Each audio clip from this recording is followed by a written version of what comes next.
कैसे चल रही है इलेक्शन मुहिम? कभी कभी खाना खाना भी भूल जाते हैं। सर नींद कितनी रह गई है आपकी? तो एक पॉइंट से दूसरे पॉइंट जाते हो कि 10-15 मिनट ऊँग जाते हैं। मानिए पीटीआई के खिलाफ जो फैसले हो रहे हैं, क्या आपके नज़दीक वो दुरुस्त हैं या नहीं? पाकिस्तान की जुडिशरी के फैसले हैं जी, मैं उसमें क्या कह सकता हूँ। आपके नज़दीक पीटीआई का क्या मुस्तकबिल है? मुस्तकबिल तो पीटीआई पे मुनसर है ना जी। पाकिस्तान में ये जो इलेक्शन होने जा रहे हैं, ये शफाफ होंगे? बिल्कुल उतने शफाफ होंगे जितने हमेशा पाकिस्तान में होते हैं। पीटीआई के बाद आपने आईपीपी ज्वाइन कर ली, क्या इसके ऊपर कोई प्रेशर था? आपने देखा जी, मेरे पे तो कोई प्रेशर नहीं था, मैं तो कोई जेल में नहीं गया, मैंने तो कोई प्रेस कॉन्फ्रेंस नहीं की। जैसे नून लीग और आगे आईपीपी के इत्तेहाद की बातें हो रही हैं। कुछ सीट्स पे एडजस्टमेंट हुई है, मेरी सीट पे नहीं हुई। मैदान में घमसान की लड़ाई हो रही है, अब देखें क्या बनता है। मेरे साथ आज मौजूद हैं हुमायूं अख्तर साहब, जिनकी सियासी सरगर्मियों से तो आप वाकिफ़ हैं, लेकिन चूँकि इलेक्शन के दिन है और सियासी सरगर्मियाँ और इलेक्शन मुहिम में बहुत ज़्यादा मसरूफियत चल रही है हर सियासी शख्स की, लेकिन इसके साथ साथ वो अपनी पर्सनल लाइफ को भी साथ साथ लेकर चल रहे हैं। तो इसीलिए आज मैं हुमायूं अख्तर साहब के साथ मौजूद हूँ, इनसे बात करेंगे और इनसे जानेंगे कि अपनी सियासत और अपनी ज़ाती ज़िंदगी को किस तरह से एक साथ मैनेज करके जो है वो सब कुछ लेकर चल रहे हैं। सर बहुत शुक्रिया आपका, आपने बहुत कीमती और मसरूफ़ तरीन वक्त से हमें टाइम दिया है। मेरा पहला सवाल आपसे यही होगा कि कैसे चल रही है इलेक्शन मुहिम, सियासत किस तरह से चल रही है और इलेक्शन की तैयारियां आपकी कैसी चल रही हैं? बस ये इलेक्शन सर पे है। आजकल तो जो कैंडिडेट होता है उसको तो कोई होश नहीं होता। हम तो सुबह 6 बजे से रात 1 बजे तक कभी कभी खाना खाना भी भूल जाते हैं, तो बेइंतहा मसरूफियत होती है जी। सर नींद कितनी रह गई है आपकी? 4-5 घंटे जी। वो भी आती है या वो भी सारी आ जाती है, थके बड़े होते हैं जी।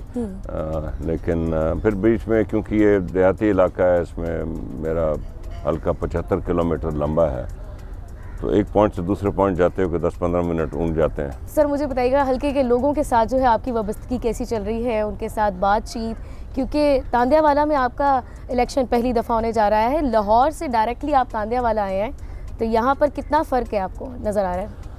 तांदियावाला से मेरा ताल्लुक़ तो 35 साल पुराना है। मेरा इधर एक कारोबारी इदारा है, शुगर मिल है, जो तकरीबन इलाके के हर किसान से उनका रब्ता होता है। वो गन्ना ख़रीदते हैं और कुछ 4-5 हज़ार नौकरी इस मिल में है। तो ये मेरी बेस है। और दूसरा, मैं क्योंकि काफ़ी अरसे से सियासत कर रहा हूँ, तो ये पूरा इलाका मुझे बड़ी बखूबी जानता है, मुझे, मेरे ख़ानदान को, तो मेरा तारुफ है। ये कैंपेन क्योंकि 80-85% ये देहाती इलाका है, इसमें कोई 200 से ज़्यादा गांव हैं और सिर्फ 2 छोटे छोटे शहर हैं, तांदियावाला, मामू कांजन। तो ये कैंपेन बहुत ही मुख्तलिफ होती है जी। इसमें पार्टियों का बहुत कम असर होता है, ज़्यादा शख्सियात का असर होता है, धड़ों का असर होता है। तो निस्बतन मैं समझता हूँ कि लाहौर से आसान इलेक्शन है। Lahore primarily party based election होता है। सर मुझे ये बताइएगा, मानिए पीटीआई के खिलाफ जो फैसले हो रहे हैं, क्या आपके नज़दीक वो दुरुस्त हैं या नहीं? पाकिस्तान की जुडिशरी के फैसले हैं जी, मैं उसमें क्या कह सकता हूँ। उसमें आइन मौजूद है, एपेलेट फोरम्स मौजूद हैं, तो जो भी फैसले हो रहे हैं मुझे यकीन है कि वो अपील्स में जाएंगे और अल्टीमेटली सुप्रीम कोर्ट पहुँचेंगे। आपके नज़दीक पीटीआई का क्या मुस्तकबिल है? मुस्तकबिल तो पीटीआई पे मुनसर है ना जी, कि वो अब इनकी इस इलेक्शन में कैसी परफॉर्मेंस होती है और आगे उनका नैरेटिव, उनका बयानिया क्या होता है। अभी तक तो उनका बयानिया वही है जिसकी बिना पे इतनी मुश्किलात का उन्हें सामना करना पड़ रहा है। इस सारी सियासी सूरत हाल के बाद आपको लगता है कि पाकिस्तान में ये जो इलेक्शन होने जा रहे हैं, ये शफाफ होंगे या नहीं? बिल्कुल उतने शफाफ होंगे जितने हमेशा पाकिस्तान में होते हैं। आपने कारोबारी शख्सियत हैं आप, इसके बावजूद आपने सियासत में आने का कदम कैसे उठा लिया? क्या सोचा आपने जो आप सियासत में आ गए? बहुत पुरानी बात है जी, 35 साल से मैं सियासत में हूँ इस मुल्क की। क्या आपका नज़रिया क्या था जो आपने सियासत ज्वाइन कर ली? किस कमी को आप पूरा करना चाह रहे थे? हम बाहर के पढ़े लिखे लोग हैं जी, हमारा वसी तजर्बा मुल्क से बाहर, और अब 35 साल से तजुर्बा है। 8 साल मैं पाकिस्तान का वज़ीर रहा हूँ, 20 साल कौमी असम्बली में रहा हूँ और एक कारोबारी ख़ानदान है। हमारा वसी तजुर्बा है प्राइवेट सेक्टर का, पब्लिक सेक्टर का, और मैं चाहता हूँ कि मेरी जो नॉलेज है, मेरा जो एक्सपीरियंस है, उसको मुल्क की बेहतरी के लिए इस्तेमाल किया जा सके। बिल्कुल ठीक है सर, जो आपका तजर्बा है, क्या आप ये तजर्बा आप आगे अपने बच्चों में भी ट्रांसफ़र कर रहे हैं? और कोशिश रहती है बच्चों के लिए, आगे उन पे मुनहसर है जी, वो क्या करना चाहते हैं। कभी उन्होंने इंटरेस्ट शो किया आपके आगे? जी, कुछ बच्चे इंटरेस्ट शो करते हैं सियासत का। आपकी सरगर्मियों में आपके साथ साथ है, सियासी जी, अभी सरगर्मियों में? मेरा बेटा मेरे साथ कैंपेन कर रहा है। आपको लगता है वो आपके साथ आपका बाजू बन के चलेंगे आगे सियासत में? बाजू तो बने हुए, अब देखें सियासत में कैसे चलते हैं। बिल्कुल ठीक है सर। मुझे ये बताइएगा कि जब आप सियासी हलके में आपका वक्त सारा दिन गुजर रहा है, 4-5 घंटे की आपकी नींद हो चुकी है, तो ऐसे में आप अपने घर को, अपनी अहलिया को, अपने बच्चों को कैसे वक्त दे पा रहे हैं? देते भी हैं या मुमकिन नहीं हो पा रहा? इलेक्शनों के बाद बाकी सारा टाइम फैमिली के लिए होता है जी। आजकल तो फैमिली तो लाहौर में, मेरा बेटा इधर है। इधर आमतौर पे लाहौर की कैंपेन में फैमिलीज इन्वॉल्व होती हैं। हमारा जो ख़ास इलाका है, इसमें जो कौमें हैं, उसमें फैमिलीज़ की कैंपेन आमतौर पर नहीं होती। डोर टू डोर जिस तरह से शहर के अंदर होता है, कैंपेन की जाती है, ख़वातीन को राज़ी किया जाता है वोट देने के लिए, क्या इस इलाके में भी, इस हलके में भी इसी तरह से चल रहा है? 2 छोटे शहर हैं जी, एक तांदिया वाला है, एक मामू कांजन है। छोटे शहर हैं, 15% वोटर का हिस्सा है। उसमें डोर टू डोर होती है जी। जो गांव होते हैं जी, उसमें डोर टू डोर नहीं होती। गांव के अगर जो बड़े गांव हैं, उनके अगर बड़े बाज़ार हैं, उन बाज़ारों में डोर टू डोर होती है। हमारे इस इलाके में 6 बड़े बाज़ार हैं, लेकिन गांव में जी धड़े की सियासत है जी। मेरा एक धड़ा है और वो धड़ा मेरे साथ है, तो वो मेरे लिए डोर टू डोर करता है। कैंडिडेट की ज़रूरत नहीं पड़ती। बिल्कुल सही है सर। मुझे ये बताइएगा, जिन हलकों से आप पहले लड़े हैं इलेक्शन, उन हलकों की पहले क्या पोजीशन थी, और जब आप उन हलकों में आए उसके बाद अब उन हलकों की क्या पोजीशन है? कितनी वहाँ पर एक्टिविटीज़ चेंज हुई हैं, कितने काम हुए हैं, क्या क्या कुछ आप कर सके?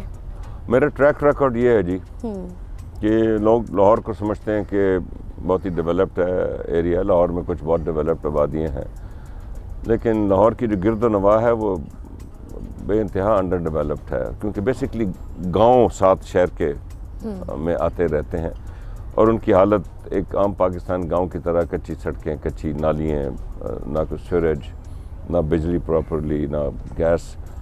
तो अल्लाह की मेहरबानी है जी, लाहौर में मेरी हवा यही है कि मैं जिस हल्के में घुसता हूँ उसमें कोई कमी नहीं रहती। फिर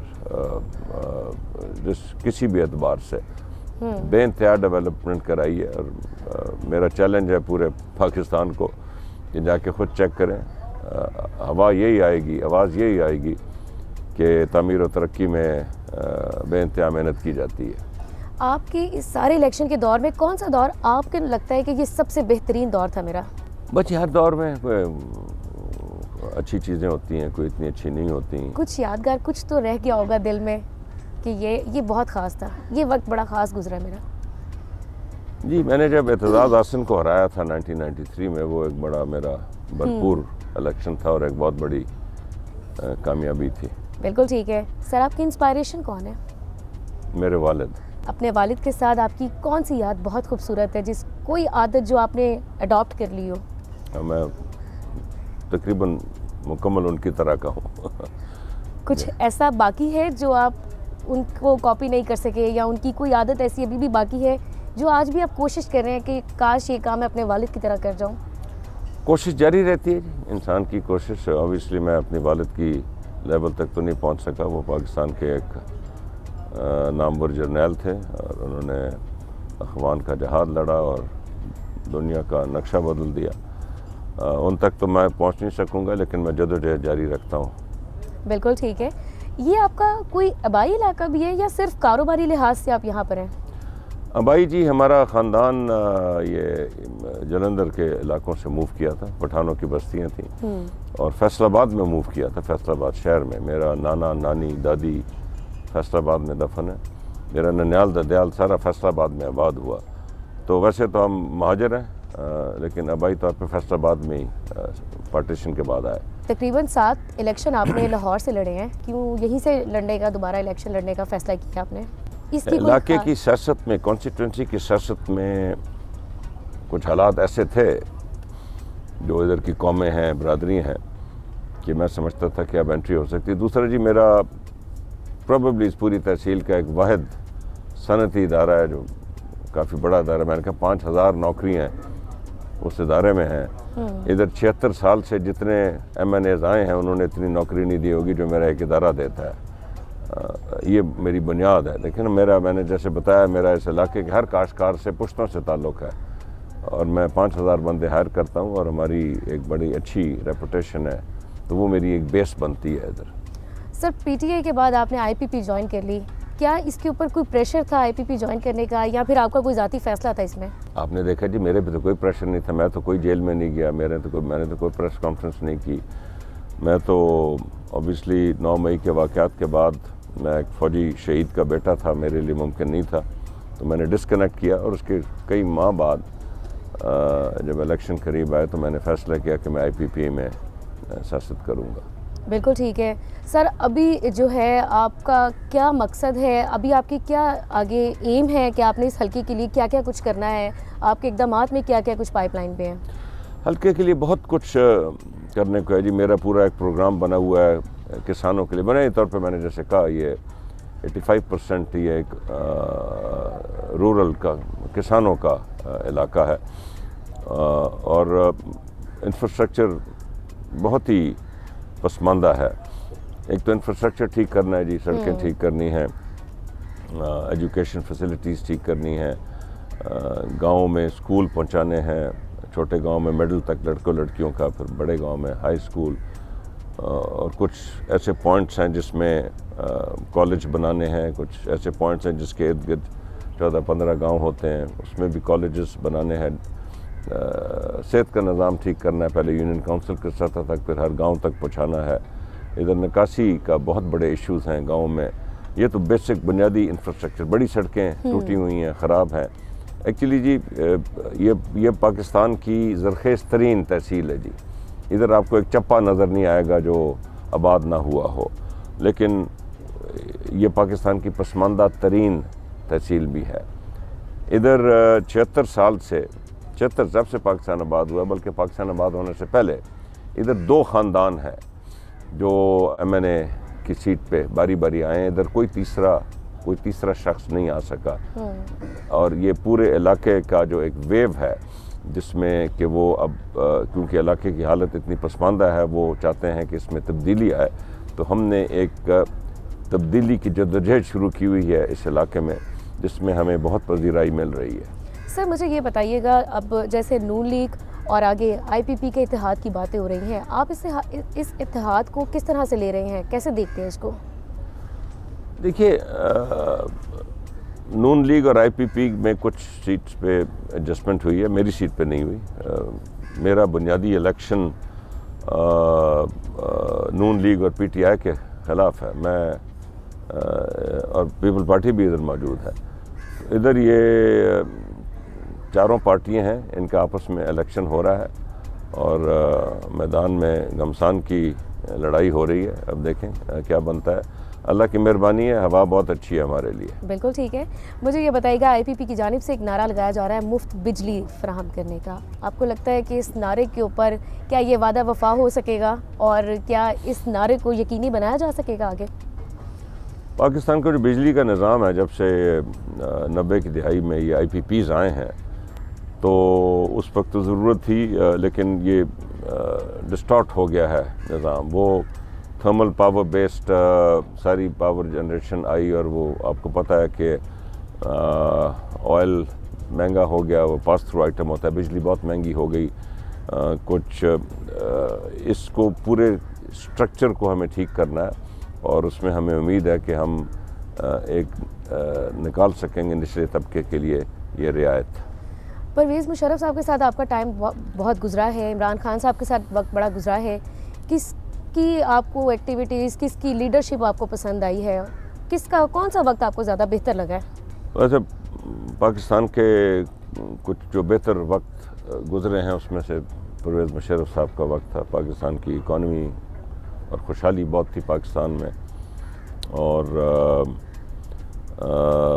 ये जो परवेज़ मुशर्रफ साहब का वोटर था वही बुनियाद बना PTI की, और उसके बाद क्योंकि बुनियादी तौर पर जो काफ लीग थी वो ज़्यादातर PTI में गई। जो नौजवान पढ़ा लिखा तबका था वो परवेज़ मुशर्रफ का वोटर था वो PTI में गया। और उसके बाद जैसे जैसे पंजाब में और KP में पीपल पार्टी डिक्लाइन की तो वो सारा वोटर जो है वो ज़्यादातर PTI की तरफ ही आया था। मुख्तलिफ वजारतों पे आप रहे हैं, आप क्या देखते हैं कि कौन सी वजारत में आपको बेहतर काम करने का मौका मिला? आपके आगे मौके बहुत ज़्यादा हैं और जहां आप खुल के काम कर सके, कौन सी वजारत ऐसी थी आपके नज़दीक? मेरे पास पहले सरमायाकारी की वजारत थी जो मुझसे पहले आसिफ जरदारी साहब के पास थी, और मैंने 1997 में पाकिस्तान की पहली सरमायाकारी की पॉलिसी बनाई, जिसमें अब आके कुछ रद्द-बदल हुआ है, वरना वो पॉलिसीज़ मेरी बनाई हुई थी। जहाँ तक तिजारत का ताल्लुक़ है जी, कि पाकिस्तान की तारीख़ में पहली मरतबा मैं 2002 के आखिर में वज़ीर बना। उस वक्त पाकिस्तान की जो बरामदात थी, एक्सपोर्ट्स थी, वो $9 बिलियन थी, और जब मैं गया 5 साल बाद तो वो $20 बिलियन थी। इतना बड़ा इजाफा आज तक पाकिस्तान के एक्सपोर्ट्स में नहीं हुआ। सर, ये सियासी मामलात में तो घर वालों को वक्त देना ही बिल्कुल भूल गए हैं, बीवी को, बच्चों को। जब सियासत से निकल आएंगे, इलेक्शन का वक्त गुजर जाएगा, तो किस तरह से आप उनकी नाराज़गियों को दूर करेंगे? क्या आप भी उसी तरह से दीगर बाप की तरह, दीगर शौहरों की तरह उनको वक्त दे के मनाएंगी, या कुछ और मामलात हैं? ये हमारी फैमिली में ऐसी नौबत नहीं आती जी, क्योंकि 35 साल से सियासत हो रही है, वो सब आदी हैं, उन्होंने बहुत से इलेक्शन देखे हैं और कई इलेक्शन में तो भरपूर साथ इन्वॉल्व रहे हैं, तो उसमें किसी किस्म की कोई मिसअंडरस्टैंडिंग नहीं होती। उनको पता है कि क्या कर रहे हैं, पूरी फैमिली पीछे खड़ी होती है, बच्चे पीछे खड़े होते हैं, तो इसमें कोई इशू नहीं है। ये हर कामयाब इंसान के पीछे कोई ना कोई होता है। आपकी कामयाबी के पीछे कौन है? आपके वालिद साहब, आपकी बीवी, आपके बच्चे? कामयाबी के पीछे मेरा खुदा है जी, अल्लाह ताला है सबसे पहले। घर वाले, बच्चे और बीवी आपको कितना सपोर्ट करती हैं इस मामले में? 100% जी। 100% सपोर्ट करते हैं, यानी आपकी तरफ से ऐसे कोई मसाइल नहीं होते? नहीं। चलें, ये तो सर बहुत अच्छी बात है कि आपको इन सारे मसाइल का सामना नहीं करना पड़ता। जितने भी बच्चे हैं, हर माँ बाप का कोई एक फेवरेट बच्चा होता है, आपका कोई ऐसा है? जी, हमारे ख़ानदान में हम 4 भाई हैं, हमें ये इशू बना ही कभी नहीं। हमारे सारे बच्चे जो हैं वो बिल्कुल बराबर महसूस करते हैं, ये हमारी फैमिली की एक ट्रेट है। बिल्कुल ठीक है। आपका बेटा कासिम आई थिंक आपके साथ साथ हल्के में चल रहा है, आप क्या देख रहे हैं? आपको नज़र आ रहा है, क्योंकि जितना आपका तजर्बा हो गया, तकरीबन 35 साल से आप सियासत में, आपको नज़र आ रहा है कि आपके बाद आपकी ये जो सियासी सीट है ये कासिम साहब संभालने जा रहे हैं? सर, उस पर मुनस्सर है जी, ये बड़ी मेहनत का काम है, उसको शौक़ तो है। अब आगे देखें, मौके की भी बात होती है। अब ये हल्का इधर एक हमारा रूरल डेवलप हो रहा है, अल्लाह ताला कामयाबी दे, बन गया जी, अब हम इसको छोड़ेंगे नहीं, ये हल्का डेवलप होगा। आगे मुनस्सर है सियासी हालात कैसे होते हैं, हल्के के हालात कैसे होते हैं, और आप मेहनत का काम है। बच्चों को इतना शौक़ पैदा होता है कि वो आके एक इलेक्शन लड़े। नौजवान तो तेज़ी से सियासत में दिलचस्पी ले रहे हैं जी, ले रहे हैं, लेकिन अभी तक इतने ज़्यादा नौजवान आप पार्लियामेंट्स में देखते नहीं हैं। तो दिलचस्पी जो है, लेकिन वो आखिर में जो उसका एंड प्रोडक्ट है वो अभी पार्लियामेंट्स में इतनी नौजवान नस्ल नज़र नहीं आ रही जो इलेक्ट होके पहुँचे। सर, आप काम तो बहुत कर रहे हैं, तनकीद से डर लगता है या नहीं? ये आप इतने थिक स्किन्ड हो जाते हैं। देखिए, दुनिया का ये कोई फौज तो है नहीं ये रैंक को सलूट मारें, ये तो आपके 10 जाने वाले हैं तो 2 मुखालिफ भी होंगे, तो तनकीद से तो आप घबरा नहीं सकते। यहाँ पर भी जब आप हल्के में निकलते हैं तो तारीफ़ करने वाले भी होंगे और तनकीद करने वाले भी होंगे, इन दोनों को आप कैसे पैरेलल लेके चल रहे हैं? अल्लाह की मेहरबानी, अभी तक तनकीद कम है। तनकीद कम है ज़रूर है, लेकिन कम है। बिल्कुल ठीक है जी। आपने हुमायूं अख्तर साहब की बातें सुनी है, सियासी जो सरगर्मियां हैं वो बहुत तेज़ी से चल रही हैं, और साथ ही साथ जो उनके मामलात हैं ज़ाती और ज़ाती ज़िंदगी के जो मामलात हैं उनको भी वो साथ लेकर चल रहे हैं। लेकिन सियासत इस वक्त ज़्यादा इंपॉर्टेंट है, क्योंकि पाकिस्तान का मुस्तकबिल बेहतर करने के लिए हर सियासी इंसान जो है वो इस वक्त बहुत ज़्यादा जद्दोजहद कर रहा है, और सिर्फ यही कोशिश है कि पाकिस्तान का मुस्तकबिल बेहतर हो सके।